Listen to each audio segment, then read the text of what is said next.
My dad tried to humiliate me. He instantly regretted it. Pettyrevenge. My dad, Robert, built this city. Okay, maybe not the city, but he built a good chunk of it. Schools, hospitals, office buildings. If it was made of concrete and steel, chances were Robert and his company, Sterling Construction, had a hand in it.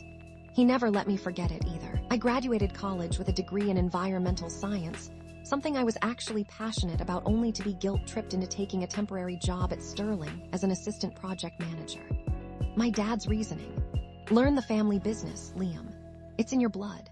My blood apparently needed a serious dose of Prozac to deal with the daily grind of paperwork, site visits that mostly involved fetching coffee, and enduring my dad's relentless critiques. Liam, that's not how you hold a blueprint. You look like you're swatting flies. He'd boom across the construction site, drawing the amused attention of the hard-hatted crew. Or in the office, did you actually approve this invoice? Do you even read these things, Liam? Honestly, my mom, Sarah, bless her heart, tried to mediate. Robert, be nice. He's still learning. But her interventions were always soft, easily brushed aside. My dad was a force of nature, a human bulldozer with a penchant for making me feel about 2 inches tall. Then there was Chloe, my girlfriend. She was the one sane voice in my life, constantly reminding me that I had options. You don't have to stay there, Liam. You're letting him walk all over you, she'd say, her eyes full of concern. You deserve to be happy. The breaking point came at Sterling's 30th anniversary gala. It was a black tie affair at some fancy hotel downtown, filled with investors, clients, and enough backslapping to make me nauseous. I was stuck playing glorified coat check, making small talk with people I didn't know and trying to avoid eye contact with my dad. He cornered me during his speech. He was up on stage, microphone in hand, looking every bit the successful titan of industry. I should have known what was coming. And of course, he said, his voice booming through the ballroom, I wouldn't be where I am today without the next generation of Sterling, my son. Liam, he gestured dramatically towards me. Liam, come on up here. Mortified, I reluctantly walked towards the stage. The room applauded politely, but I could feel the weight of everyone's gaze. He clapped me on the back, hard enough to make me stumble. Liam here, fresh out of college, tried to go all green on me, studying environmental science. Can you believe it? My son, a tree hugger, he chuckled, and the audience laughed along nervously. He continued, his tone laced with condescension. But don't worry, folks. I'm teaching him the ropes, turning him into a real man. He's learning that real success comes from building things, not talking about them. He paused, looking at me with a smug expression. He's still got a long way to go, mind you. Almost burned down the coffee machine last week. But hey, at least he shows up to work. Right, eventually, he might even learn to read a blueprint without getting a nosebleed. The laughter this time was louder, more genuine. I stood there, frozen, my face burning with humiliation. I wanted to disappear, to crawl under a rock and never come out. My dad had just publicly emasculated me in front of everyone he knew. That night, sleep was impossible. Chloe held me, whispering words of comfort, but the damage was done. My dad had crossed a line. I couldn't let him get away with it. The next day at work, I was a different person. The quiet, obedient assistant was gone. I was still polite, still did my job, but underneath, a plan was forming. Mark, a project manager who'd always been decent to me, noticed the change. Rough night, huh? He asked, leaning against my cubicle wall. I sighed. You have no idea. I told him everything about the gala, the speech, the years of being belittled. Mark listened patiently, then shook his head. Your dad's a piece of work, Liam. He's been like that for years. Thinks he's God's gift to construction. So what do? I asked, desperation in my voice. Just take it, Mark shrugged. Not if you don't want to, but you gotta be smart about it. Don't go picking a fight you can't win. He's got all the power here. Then how do I win? Mark smiled, a hint of mischief in his eyes. You gotta hit him where it hurts. His ego, his reputation, his wallet, that was the spark. Over the next few weeks, I started paying attention, really paying attention. I went through contracts, invoices, project proposals. I listened to conversations, both in the office and at the occasional company lunch I was forced to attend. I started to see cracks in the facade of Sterling Construction. Shortcuts taken, corners cut, permits overlooked. My dad was obsessed with landing the new City Hall project. It was a huge deal, a legacy project that would cement his place in the city's history. He'd been courting the mayor, greasing palms, doing whatever it took to win the bid. It was all he talked about. I learned that he'd been using cheaper, substandard materials on some previous projects to pad his profits. Materials that wouldn't meet the City Hall's stringent environmental regulations. He was planning on using the same materials again, hoping nobody would notice. This was it. My opportunity. The hardest part was figuring out how to expose him without getting caught. I couldn't just walk into the mayor's office with a stack of incriminating documents. That would be career suicide and probably get me disowned. Then I thought of Brenda, the office manager. She'd been with Sterling for 20 years, seen it all, and knew where all the bodies were buried. She was also notoriously unsentimental and had a dry wit that always made me chuckle. She also hated my dad. One afternoon, I casually stopped by her desk. "Brenda, got a minute?" She looked up from her computer, her expression neutral. "What is it, Liam?" I lowered my voice. "I've been doing some digging about the City Hall project." Her eyes narrowed. "And I think your boss might be cutting some corners." I didn't elaborate, just let the implication hang in the air. Brenda didn't say anything for a long moment. Then she sighed. "Robert's always been a shark, Liam. You're just now figuring that out. I know, but this is different. This could hurt a lot of people." She looked at me, a flicker of something akin to sympathy in her eyes. "What are you planning to do?" I hesitated. "I don't know yet, but I need to find a way to make sure the right people know what's going on." Brenda leaned back in her chair. "You're going to need proof, hard evidence, and you're going to need someone who knows how to get the word out without getting their hands dirty." She paused, then added, almost to herself, "I know a guy." Over the next few days, Brenda quietly supplied me with copies of key documents, invoices, purchase orders, internal memos. She was a master of discretion, moving information without leaving a trace. I felt like I was in some kind of low-stakes corporate espionage movie. I also knew a local investigative journalist, Sarah Jenkins, from a class I had in college. She was hungry, ambitious, and always looking for a big story. I sent her an anonymous email, hinting at potential environmental violations on the City Hall project, and suggesting she look into Sterling Construction's past projects. I included a few encrypted files with some of the key documents Brenda had provided. Then I waited.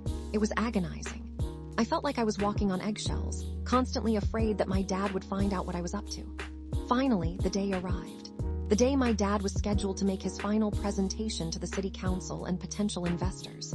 He was beaming, radiating confidence. He even gave me a rare pat on the back.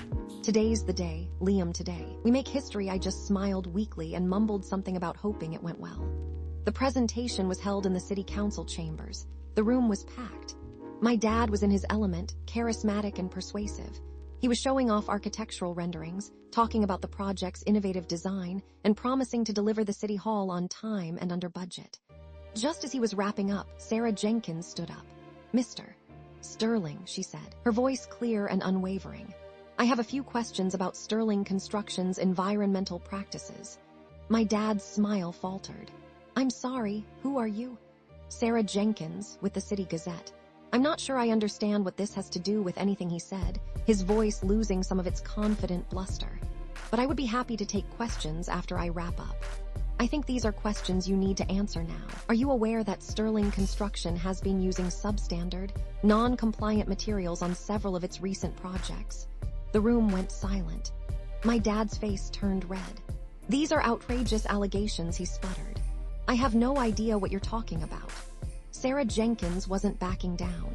"I have here invoices, purchase orders, and internal memos that suggest otherwise. Documents that show Sterling Construction knowingly violated environmental regulations to increase its profits." She held up a folder, and I could see copies of the documents Brenda had given me. My dad was visibly sweating.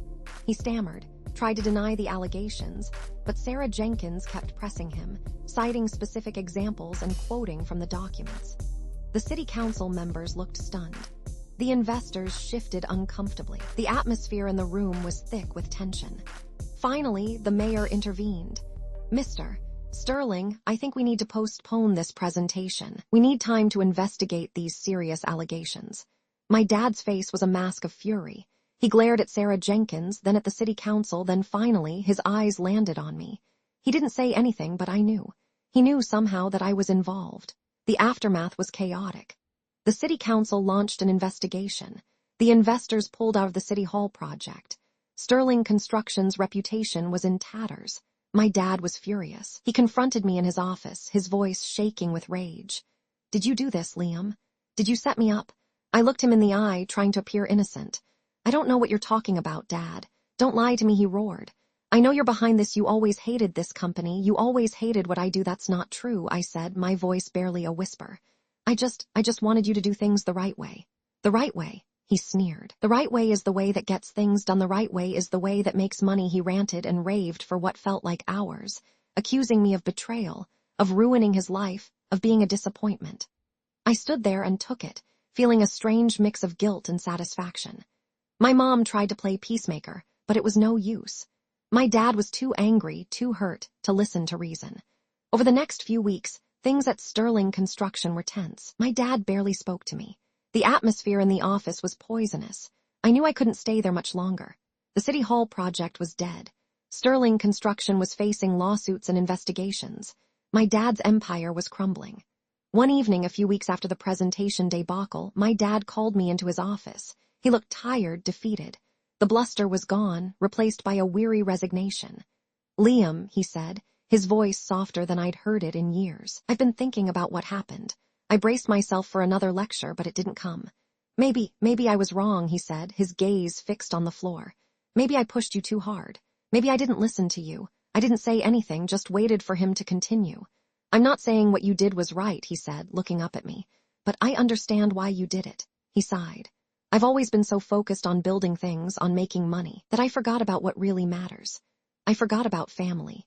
He paused, then added almost reluctantly, "I'm sorry, Liam. I'm sorry for everything." I was stunned. I never thought I'd hear those words come out of his mouth. "I appreciate that, Dad," I said, my voice thick with emotion. "But it's going to take more than words to fix things." "I know," he said, "I know, but I'm willing to try." He looked at me, a flicker of hope in his eyes. Maybe we can start over. Maybe we can build something together, something better." I looked at him, at the lines etched on his face, at the vulnerability in his eyes. I knew he wasn't going to change overnight. He was still Robert Sterling, the driven, ambitious businessman. But maybe, just maybe, he was starting to see the world in a different light. "Maybe," I said, a small smile playing on my lips. "Maybe we can." I stayed at Sterling Construction for a few more months, helping to clean up the mess, to rebuild the company's reputation. It wasn't easy, but I felt like I was making a difference.